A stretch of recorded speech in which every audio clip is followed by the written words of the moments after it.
Good afternoon, everyone. I'm here to briefly give about some perspectives from UNODC's side, what we do with the community-led organizations.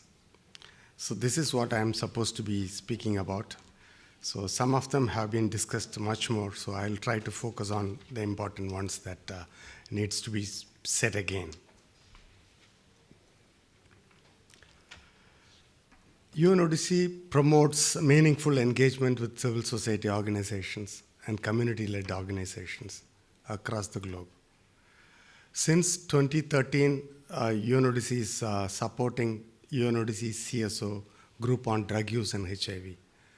So you can understand from at least 10 years back onwards that there is active engagement with regard to the civil society organizations group, which regularly meets.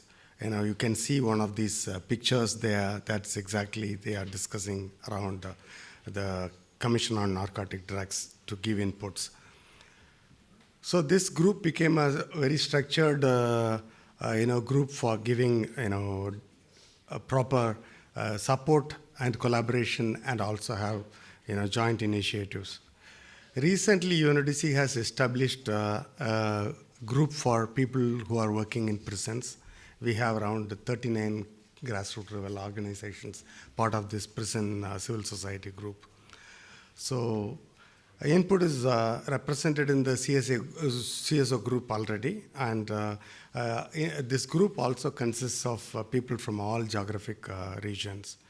And an annual plan is made every year, and this is implemented together with the civil society organizations. UNODC also supports input in the development of their activities and projects. So I had to mention this. I was having double minds whether to have this slide or not, but I thought it is important to keep it because UNODC earlier had civil society grants. In 2021 was the last time when we gave around 15 grants to different civil society organizations. After that, due to funding shortfalls, I think this is temporarily on hold. Maybe when we are having resources to give, we would be able to share that. This is one of the things that some of the speakers also highlighted, the difficulty with regard to the availability of resources. It's a real serious issue. This I will not talk, and Andrew has given us question and answers and education about it, so I just skip. Okay, so how UNODC really supports? UNODC supports scaling up community-led service delivery for people who use drugs, and UNODC values the unique expertise that community-led organizations and networks of people who use drugs bring and engages them in all aspects of the HIV response.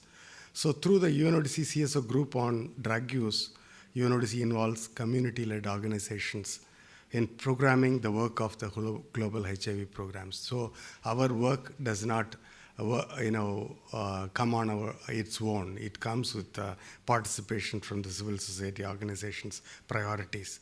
So we are also very particular about inclusion of community-led organizations in nationally led processes. Like sometimes including people as part of nationally led processes is very, very important. For example, recently we conducted a training here at the beginning of this drug policy week with the local drug abuse, substance abuse forum members. So we are trying to create a pool of people who can speak for themselves and also advocate for really joining the process of any funding opportunities, for example, the Global Fund community consultations or whatever that is possible. So this we try to help in the nationally led processes. So grants I spoke about, and we also continuously advocate for adequate resources allocation for sustainable community responses in all the forums possible. So, and another way that we always engage the civil society is in any of the UNODC trainings, capacity buildings or anything, only the civil society with experience is coming there and giving their testimonials, talking about their experience and training people. This is across the board every time. and in all the trainings that we have done, and we will do also. And then we bring the civil society together annually every year. This Commission on Narcotic Drugs happens sometime around March every year. Around this time, we also bring all the civil society organizations to Vienna who are part of the civil society group to come together, talk about what are all the things that they want to put in or raise it at the CND sessions, They jointly make a statement and then present it to the CND. So CND, like in one of the sessions I said, is a policy-making body. So through all these conventions, so whatever we are saying will have some impact on what is going to be implemented in future. So that is something that's happening. Based on the UNODC technical guide developed jointly with UNAIDS and WHO, so on stimulant drugs, we are also providing national and regional trainings. One such training is going to be conducted day after tomorrow here in South Africa for around 30 participants from civil society organizations. So UNODC HIV/AIDS section has initiated the development of a 2-module e-learning tool on HIV prevention, treatment, and care for people who use stimulants. This is going to come up very shortly. And many of our colleagues and speakers here before spoke about the initiative of inputs, initiative of our rights, everybody's rights, and technical assistance module for drug user-led advocacy. This was supported by UNODC. So we were happy to be part of that very much. So out of the 10-10-10 targets, some of the 10s are getting more attention. Some of the 10s, for example, the 10 on punitive policies is getting some attention. Stigma discrimination is getting some attention. And 110 does not get much attention is addressing gender equality and gender-based violence. We are coming out with a technical brief jointly with various civil society organizations, and this will be launched around the INSU conference in October 2023. And this is a hepatitis conference, conference among people who use substance coming up. So this is my last slide. We do quite a lot, as I mentioned before. We do quite a lot of activities. All of them involves civil society, and nothing is done on any organization's own ideas and things. But particularly, I can assure you, and I can tell you that we are very particular about really working and understanding from the ground and taking things forward. We trained, I'm not really giving a global picture or whatever, since I live in South Africa. So recently, last year, we work a lot with Sandput, and Sandput was like a big pillar of support here.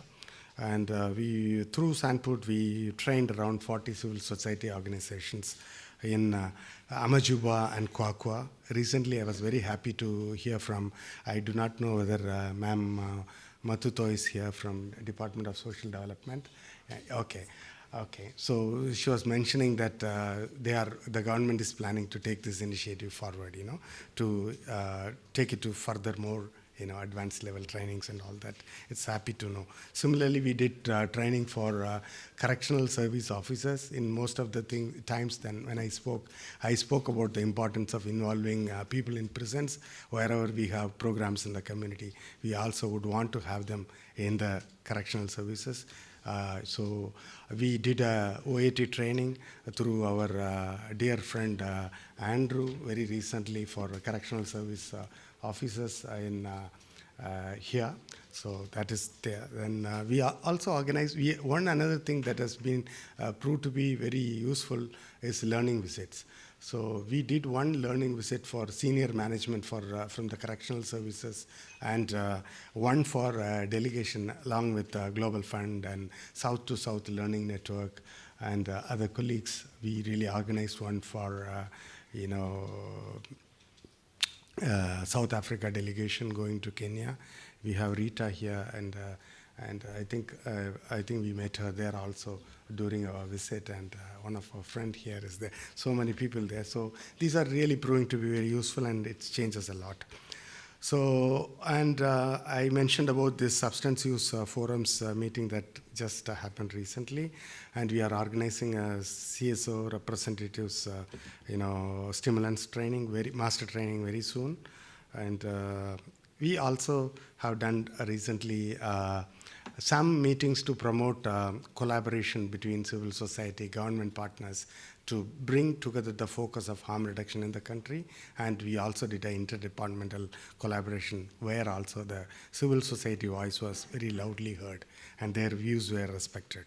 So this is something from my side I just wanted to share as something. I think together we can end the inequalities and end AIDS. Thank you very, very much.